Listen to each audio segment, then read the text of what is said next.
Hello students, कैसे हो आप सभी। आई होप आप सभी बहुत अच्छे होंगे। एंड जैसा कि आप सभी के काफ़ी प्रॉब्लम सभी को आ रही थी काफ़ी टाइम से कि हिमाचल प्रदेश में जो ट्रेंड ग्रेजुएट टीचर हैं उनके लिए जो है वो वैकेंसीज कब निकलेगी एंड उसके अकॉर्डिंग जो है आर एंड पी रूल्स जो हैं वो किस तरह से रहने वाले हैं। क्योंकि रूसा के चलते एंड कोड कॉम्बिनेशन के चलते काफ़ी ज़्यादा इश्यूज जो हैं देखने को मिले हैं। तो यहाँ पे हिमाचल प्रदेश एलिमेंट्री एजुकेशन की तरफ से टीजीटी यानी आर्ट्स नॉन मेडिकल मेडिकल के लिए ग्रुप सी के लिए जो है आर एंड पी रूल्स 2024 जो है वो यहाँ पे बना दिए गए हैं। पहले जो है आर एंड पी रूल जो है सिर्फ और सिर्फ 2012 से चल रहे थे, जो कि प्रीवियस रूल्स को फॉलो करते थे। तो आइए वन बाई वन करके चेक करते हैं कि जो new R and P rules हैं वो क्या कह रहे हैं और इसके अकॉर्डिंग आप कब जो है वो एलिजिबल हैं। तो यहाँ पे आप देखेंगे टोटल जो वैकेंसीज मेंशन करता है वो 14,224 वैकेंसीज जो है आपको टीजीटी यानी ट्रेंड ग्रेजुएट टीचर की यहाँ पे मेंशन करते हैं। बाकी इनके पेमेंट से रिगार्डिंग है।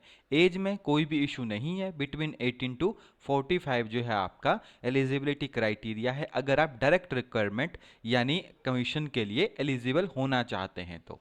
क्लियर। अब वन बाई वन करके इनके एजुकेशन के बारे में देखेंगे, क्योंकि मेन चीज़ यही है आपके पास। देखिए अगर क्वालिफिकेशन की बात करें तो टीजीटी आर्ट्स के लिए यहाँ पे बीए, बीए कॉम या पोस्ट ग्रेजुएशन, इस बार न्यू टर्म को ऐड किया गया है। देखो स्लैश लगा हुआ है बीच में, यानी बीए हो चाहे बी कॉम हो या आपके पास एमए या एम कॉम भी हो फॉर्म, यानी अब आपके पास या तो यूजी हो या तो आपके पास पीजी हो। आपके जो यूजी कोर्स है ये पीजी कोर्स है, दोनों एप्लीकेबल हो जाएंगे आपके लिए जो आपकी टीजीटी की वैकेंसीज हैं। क्लियर। तो यहाँ पे देखिए post graduation with 55% marks 3 year integrated B Ed M Ed for N C T E, या आपके पास 10+2 and 4 year bachelor in elementary education plus. बाकी तो ये सेम ही है जो आपके पास पहले भी प्रेजेंट थे। एंड साथ में आपके पास टैट जो है आपका क्लियर होना चाहिए, ये यहाँ पे मेंशन किया गया है। यही नॉन मेडिकल के देखिए BSc non medical slash post graduation यानी एमएससी हो चाहे फिजिक्स में, केमिस्ट्री में या मैथमेटिक्स में, किसी भी एक रिकॉग्नाइज्ड यूनिवर्सिटी से at least 50% marks either in BSc non medical. यानी अब आपके पास देखो कंपैरिजन बीच में और लगा हुआ है, यानी इनमें से सिर्फ एक चाहिए आपको। पोस्ट ग्रेजुएशन एमएससी अगर फिजिक्स में है, मैथ्स में, केमिस्ट्री में है तो भी आप टीजीटी नॉन मेडिकल के लिए एप्लीकेबल हो जाएंगे। 1 साल की बीएड हो या 2 साल की बैचलर इन एजुकेशन हो, दोनों एक ही बात है आपके पास। यानी अब आपके पास पोस्ट ग्रेजुएशन को भी इंट्रोड्यूस कर दिया गया है आपके पास ट्रेंड ग्रेजुएट टीचर में। यानी अगर आपके बीएससी में कोई सब्जेक्ट मैच नहीं कर रहे या आप किसी और स्ट्रीम से बिलोंग कर रहे हैं तो मे बी उसके अकॉर्डिंग ही यहाँ पे चेंज किए गए हैं। तो आपके पास अगर पोस्ट ग्रेजुएशन है तो भी आप क्या है एलिजिबल हो जाते हैं टीजीटी के लिए, यानी अब ग्रेजुएशन वाला सिस्टम वहाँ से मोस्टली चेंज हो गया। देखो फिर से पोस्ट ग्रेजुएशन एमएससी की बात यहाँ पे कर रहा है, आपके पास 55% आपके पास मार्क्स हो या आपने बीएड और एमएड की हो, ये 3 ईयर की बात यहाँ पे कर रहा है। ऊपर आप देखेंगे तो इन पोस्ट ग्रेजुएशन एमएससी या आपके पास फिजिक्स केमिस्ट्री मैथ्स किसी में भी हो। क्लियर। सेम यहाँ पे सीनियर सेकेंडरी के साथ जो आपकी 3 ईयर इंटीग्रेटेड बीएड होती है प्लस साथ में आपका टैट जो है वो यहाँ पे क्वालिफाई होना चाहिए। क्लियर। यही चीज़ बीएससी में अगर आप देखोगे तो अगर आपके पास मेडिकल की बात करें तो BSc medical slash post graduation चाहे बॉटनी जॉलजी किसी में भी आपके पास हो एटलीस्ट 50%, तो यहाँ पे स्लैश लग गया है। यानी अब आपके पास इनमें से कोई एक आपके पास होनी चाहिए। तो सीधी सी बात है बीएससी की होगी तभी आप ग्रेजुएशन में पहुंचोगे, है ना। For a recognised university with at least 50% marks in BSc medical और post graduation MSc in botany zoology 1 year bachelor of education. यानी अब आपके पास काफ़ी चेंज देखने को मिले हैं, क्योंकि जल्दी ही आपको पता है आपकी जो फाइनल जो भर्तियां हैं वो आने वाली है। मे भी हो सकता है कि 2-3 महीने में, या हो सकता है इसके एंड में, या हो सकता है 1 महीने में भी, थोड़ा सा कंफर्म नहीं है लेकिन फिर भी मोस्टली चांसेस हैं कि वैकेंसीज आपके पास निकल सकती है। तो आप यहाँ पे देख पाएंगे काफ़ी ज़्यादा चेंजेस आपके पास यहाँ पे किए गए हैं।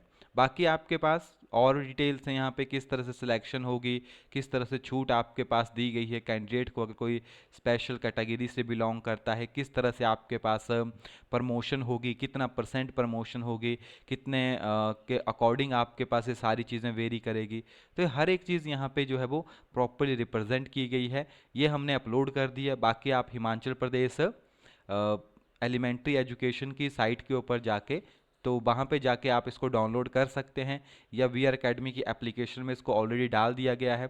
तो गोल्डन चांस है, जिनके एच पी टैट नहीं हुआ है क्लियर, वो जल्दी से उसको क्लियर कर लें, क्योंकि जब आपके पास अगर वैकेंसीज मान लीजिए दिसंबर से पहले आ जाती है, तो जो भी स्टूडेंट्स नवंबर दिसंबर में टैट देंगे वो वैसे भी नेक्स्ट के लिए एलिजिबल नहीं होंगे, क्योंकि आपका टैट जो है वो क्लियर होना चाहिए नेक्स्ट के लिए। क्लियर? तो इसीलिए जिन बच्चों के क्लियर हो गए हैं वो अपनी अगली तैयारी शुरू कर दें। जल्दी ही आपके लिए जो टैट के बैचेज हैं वो नेक्स्ट मंथ से वैसे भी शुरू हो रहे हैं। आपके पास जेबीटी हो गया, नॉन मेडिकल हो गया, बाकी जो सब्जेक्ट हैं जैसे टीजीटी के नॉन मेडिकल के लिए भी जो कमीशन का बैच है वो विद इन 1 और 2 डेज़ में हम उसकी नोटिफिकेशन रिलीज़ कर देंगे। तो उसके अकॉर्डिंग जो है फिर आप जो है वहाँ पे डेमो क्लासेस को देख के अपने अकॉर्डिंग उन बैचेस को वहाँ से जाके बाई कर सकते हैं। क्लियर? तो ये पूरी नोटिफिकेशन थी आपके पास। तो और यहाँ पे कॉन्ट्रैक्ट बेस 2 साल का ही है जो यहाँ पे मेंशन किया गया है। तो आई होप कि अब आपको कोई भी इशू यहाँ पे नहीं रहा होगा। जैसे रूसा वाले कैंडिडेट हैं मोस्टली, अगर जिन्होंने नहीं की है आपके पास पीजी नहीं है जिनके पास, उनके लिए यहाँ पे कोई भी रूल्स मेंशन अभी नहीं किया गया है। अगर आप देखें तो यहाँ पे रूसा से रिगार्डिंग भी टर्म्स कही गई थी, लेकिन थोड़ा सा यहाँ पे अगर आप देखो तो पीजी इंट्रोड्यूस कर दी गई है, यानी अगर आपके पास पीजी भी है तो भी आप यानी प्रॉपर इनमें से एक होगा तो आपका वैलिड हो जाएगा। मोस्टली बच्चों के पास पीजी होती है, जिनके पास नहीं है वो थोड़ा सा उनके लिए कॉम्प्लिकेशन हो सकती है आगे जाके, लेकिन फिर भी जो प्रीवियस में रिजल्ट आया था उसमें वैलिड कर लिया गया था जो आपके पास रूसा कैंडिडेट हैं उनको भी। तो वैसे आप वैलिड हो जो भी स्टूडेंट्स हैं, लेकिन फिर भी एक बार जो है एजुकेशन में अगर आपका कोड कॉम्बिनेशन में इशू है तो आप उसको एक बार कंफर्म ज़रूर कीजिएगा। चलिए मिलते हैं नेक्स्ट वीडियो में, तब तक के लिए thank you and have a nice day.